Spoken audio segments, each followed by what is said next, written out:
Assalamu aleykum və rəhmətullah. Bizim zal otağımızdır. Divarlar sement mala ilə şkatur olunub. Maçalka ilə hamarlama işləri görülməyib. Sadəcə profillə padmayak işləyiblər. Amma başımız sağ olsun.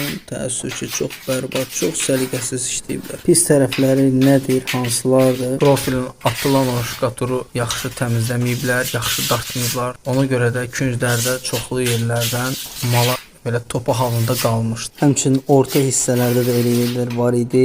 Sanki mala divarda qarın vermişdi. Ona görə işə başlamamışdan öncə vacib olaraq balta ilə divarları apsad elədik. Ondan sonra spatellə yaxşı qaşıdıq. Sonra şpaklovkamızı düzəldib bismillahlə işə başladıq.